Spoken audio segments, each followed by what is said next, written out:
In the summer of 1215, on a quiet meadow called Runnymede, the fate of kingship itself was altered forever.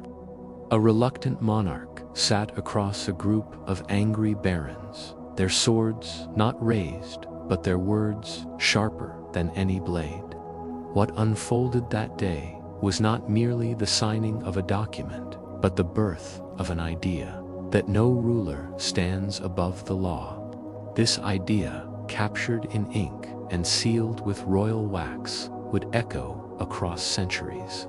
To understand how we arrived at that moment, we must go back to a time when power came from bloodlines, and freedom was a privilege of the elite. A time when kings ruled by divine right, unquestioned and unchallenged until one man, King John of England, pushed his kingdom too far.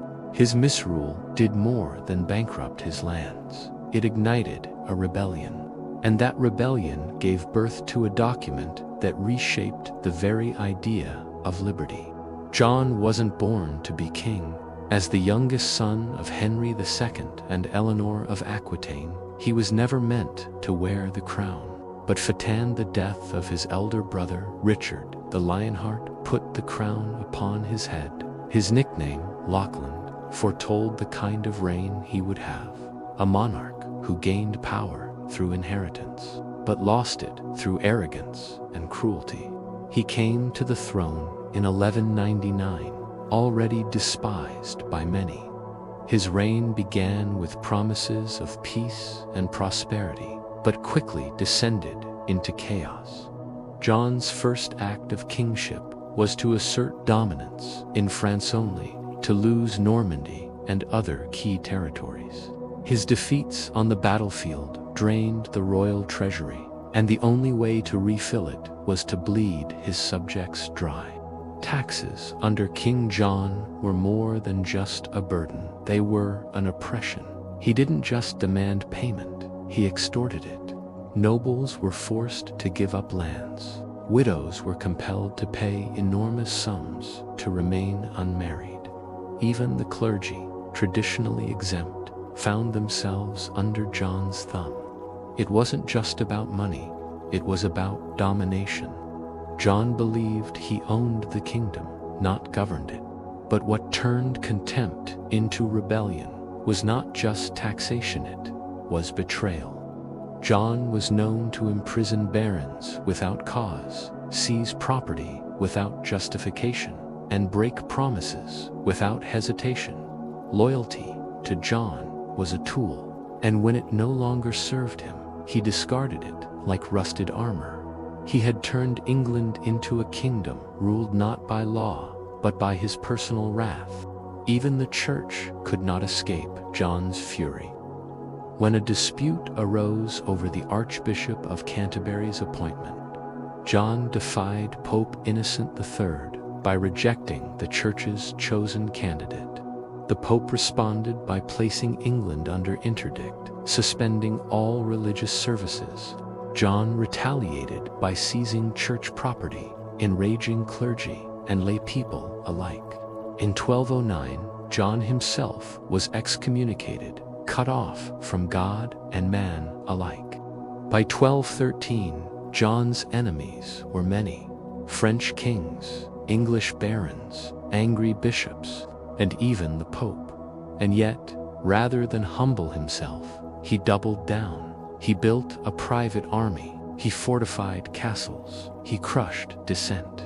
But beneath the surface, his kingdom was rotting down. Rebellion was brewing in the hearts of those who once served him. It was the barons, the powerful landowners of England, who finally rose. They were not revolutionaries in the modern sense. They were men of wealth and title, whose grievances were deeply personal.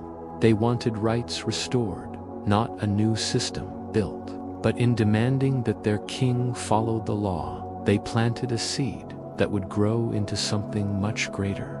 They called themselves the Army of God. Their demands were many: no taxation without consent, protection from illegal imprisonment, fair trials, limits on royal power. What they wanted wasn't anarchy, but accountability. They wanted a monarchy governed by tradition, not tyranny, and they were willing to take up arms to get it. By May of 1215, the barons seized London. It was a stunning blow. The heart of royal authority was now in rebel hands. King John, isolated and vulnerable, realized that brute force would not suffice, so he agreed to negotiate. And thus, on June 15th, by the River Thames at Runnymede, the barons and the king met not as equals, but as opponents forced into compromise. What they created was the Magna Carta for the Great Charter. It wasn't a declaration of universal rights. It was a peace treaty, a contract between king and nobility. But within its 63 clauses lay principles that would one day inspire constitutions, revolutions, and declarations of independence. It was a beginning, a fragile, imperfect beginning of the rule of law. The barons who stood against King John were not reckless idealists. They were battle-hardened landowners who had been pushed beyond the limits of patience. They had fought in wars, served under kings, and bled for the crown. But John's insatiable hunger for money, his brutal punishments, and arbitrary justice left even his most loyal lords with no choice but defiance. Their oaths of loyalty had been shattered not by rebellion, but by royal betrayal. By the spring of 1215, England was simmering. The barons began secretly organizing across counties and castles. They forged alliances with bishops, summoned knights loyal to their cause, and drafted a list of demands. The north, especially Yorkshire and Lincolnshire, became strongholds of dissent. A symbol of unity emerged among them, a call for the ancient liberties they believed had once been protected by law and custom, but now trampled by tyranny. Their first major act came in early May, when they seized the city of London, a symbolic and strategic masterstroke. The capital was the jewel of the kingdom, and its loss humiliated John. The gates of the Tower of London opened to rebel hands. Even merchants and commoners supported the rebellion, furious over years of taxation and neglect. John, once feared across the land, now stood isolated, his own realm slipping from his grasp. With London lost and his army fractured, John was forced to negotiate. He sent envoys to meet with the barons. Both sides agreed to meet at a neutral location. The place was Runnymede, a wide open meadow near the Thames River. It was chosen not for its symbolism, but its practicality. Neither side could easily ambush the other. But in history's eyes, Runnymede would become sacred ground, the birthplace of liberty through reluctant compromise. On June 15, 1215, King John arrived at Runnymede, surrounded by his royal council and bodyguards. Across the field stood the barons, armed and resolute. A tent was erected between them. Inside, scribes waited with parchment, ink, and the royal seal. The atmosphere was tenseness of celebration, but confrontation. John knew he had no choice but to yield, at least for now. His crown depended on submission. The document that lay before him was unprecedented in English history, known as the Magna Carta Libertatum. It outlined 63 clauses each, a direct response to John's abuses. Some were narrow, protecting feudal rights or trade liberties. Others, however, spoke to deeper principles. Among them, no free man shall be seized or imprisoned, except by the lawful judgment of his equals or by the law of the land. These words would become eternal. This wasn't a revolution. The Magna Carta did not promise equality or democracy. It still used the language of lords, of tenants-in-chief, of wardships and scutage. But within its legalistic tone lay something profound. The idea that power could be checked by written law. The king, for the first time, acknowledged a realm of rights that even he could not violate. It was a contract, not of trust, but of containment. John sealed the document, not signed its sealing being the royal method of confirmation. His royal chancery produced multiple copies, each handwritten and distributed across cathedrals and courts. One original survives today, housed in the British Library. Its Latin script, dense and formal, belies its power. This was not a declaration shouted to the heavens, but a quiet act of binding a monarch to the rules of his land. But even as he sealed it, John was already planning to break it. Even as the ink dried, John's contempt for the Magna Carta festered beneath his royal robes. To him, the charter was a humiliation forced upon him by rebellious vassals with threats of violence. He had no intention of honoring it. He simply needed time to gather strength, rebuild his army, and strike back. What he had sealed at Runnymede was not peace, but a pause in conflict. Barely weeks passed before John appealed to Pope Innocent III, his political ally and spiritual overlord. He claimed the charter had been signed under duress and therefore had no legal or moral authority. The Pope, eager to protect royal power and his own influence, declared the Magna Carta null and void. In a scathing letter, he condemned the barons as vile and treasonous and excommunicated them from the church. With papal blessing, John mobilized his forces. The country plunged back into civil war. Known now as the First Barons' War, John marched ruthlessly across England, retaking castles and crushing resistance. He burned villages loyal to the barons and even targeted church property. The charter meant nothing now. The sword had returned as king, but the barons were not finished.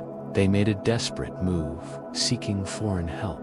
In a stunning twist, the rebel barons invited Prince Louis of France, heir to the French throne, to invade England and claim the crown. It was an act of desperation and defiance. In 1216, Louis landed with a powerful army, taking London and large swaths of southern England. For the first time since William the Conqueror, a French prince stood as a real contender for the English throne. But John would not face him. In October 1216, while retreating across the marshy coast of eastern England, King John fell ill, his body worn by stress, battle, and possibly dysentery. He died at the age of 49, hated by nobles, feared by peasants, and remembered as the most reviled king in English history. His death, however, opened a door for compromising for the Magna Carta to rise again. With John dead and his young son Henry III, just 9 years old, the country faced a decision: descend into chaos or rebuild order. The regents governing in Henry's name saw the Magna Carta as the path forward. In 1217, the charter was reissued with some clauses removed and others clarified. It was no longer just a document of rebellion. It had become a tool of legitimacy. But what did it actually say? Most people today know of one or two famous lines, but the Magna Carta contained 63 clauses, mostly tailored to the political needs of 13th century England. It wasn't poetic or inspiring. It was legalistic, written in dry Latin, filled with feudal terminology. Yet buried in its clauses were principles that would, centuries later, become sacred in the modern age. Let's examine a few. Clause 12. No scutage or aid shall be imposed, except by common council of the realm. This meant the king couldn't levy taxes without baronial approval. Clause 39. no free man shall be seized or imprisoned, except by lawful judgment of his peers or the law of the land. This was the seed of trial by jury. Clause 40. To no one will we sell, to no one deny or delay right or justice. A radical promise of fair legal process.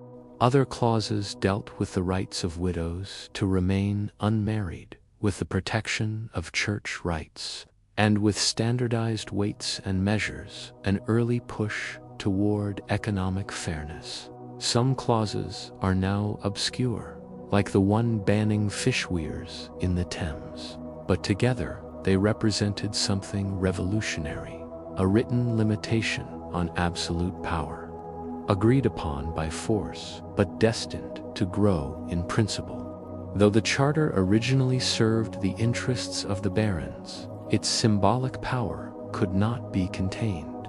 Over time, Clause 39 became the most cited used in legal battles, parliamentary debates, and revolutions. It was no longer just a sentence in a scroll, it was a torch passed from generation to generation. The Magna Carta didn't just bind a king, it began to define freedom. Centuries passed, and the Magna Carta might have vanished into dust, another forgotten relic of medieval power struggles. But something remarkable happened, didn't fade. Instead, it rose again, reinterpreted by generations, not as a baronial contract, but as a symbol of liberty. What had been a list of grievances became a foundation of freedom. It lived not in royal courts, but in the imaginations of rebels, philosophers, and lawmakers. In the 17th century, the Charter found its most powerful champion, Sir Edward Coke, a brilliant English jurist. Coke used the Magna Carta to argue against the absolute power of kings. He quoted its clauses in courtrooms and parliament, reminding rulers that even monarchs were not above the law. When King Charles I tried to impose taxes without consent, Coke pointed directly to Clause 12, proof that even a king must ask permission. This battle between parliament and monarchy culminated in the English Civil War. The very notion that a king could be tried and executed would have been unthinkable in John's day. But in 1649, King Charles I lost his head both literally and politically, and the Magna Carta's shadow was cast once again, not as a tool for nobles, but as a foundation for constitutional government. Even as England eventually restored the monarchy, the idea that power could be legally limited had taken root. In 1689, the English Bill of Rights solidified many principles echoed in the Magna Carta.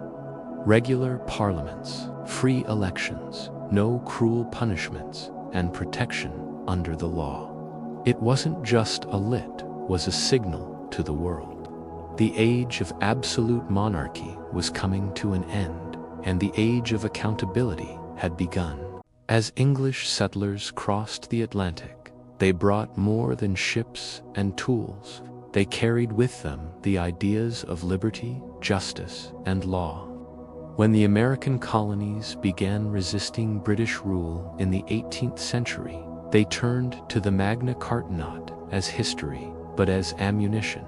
Its principles, trial by jury, no taxation without representation, became the moral backbone of rebellion.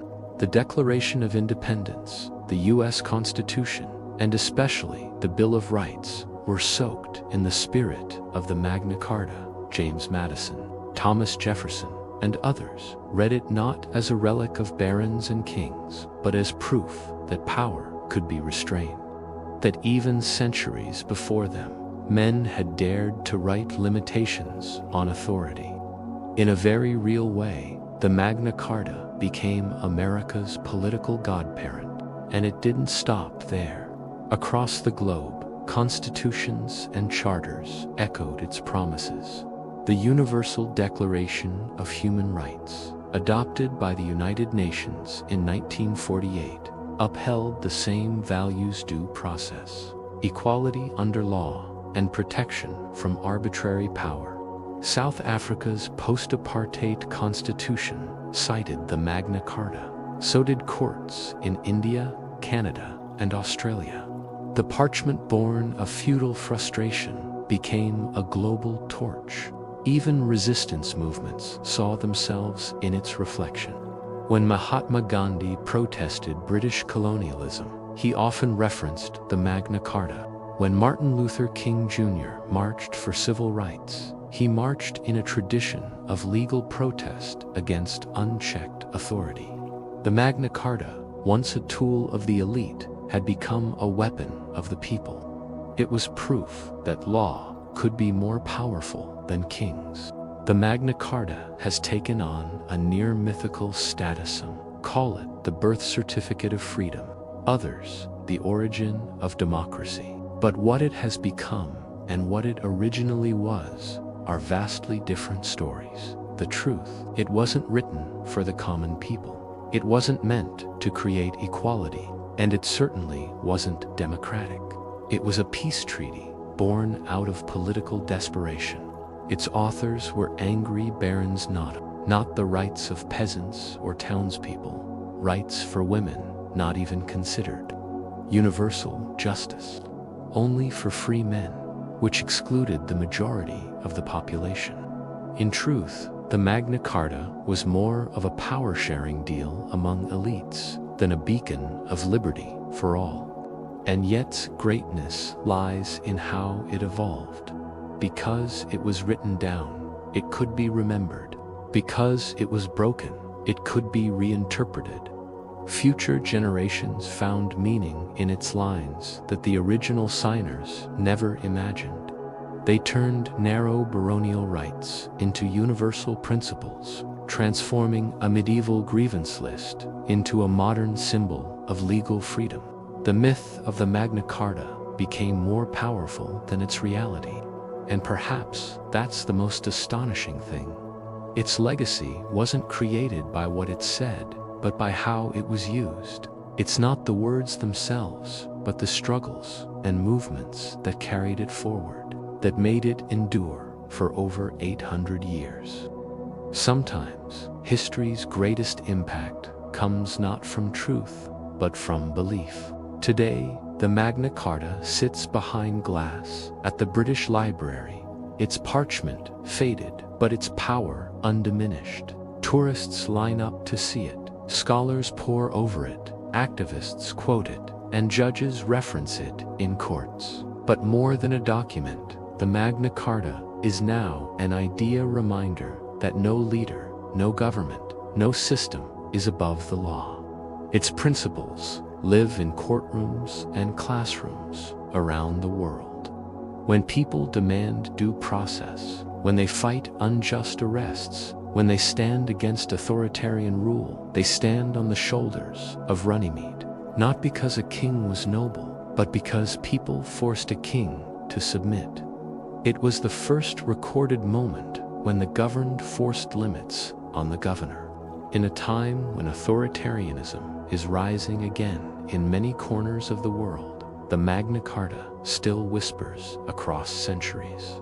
Power must have boundaries. Justice must be accessible. The law must be supreme, not the ruler. That message is eternal. The Magna Carta didn't change the world overnight, but it planted a seed, and that seed grew into constitutions, parliaments, and civil liberties.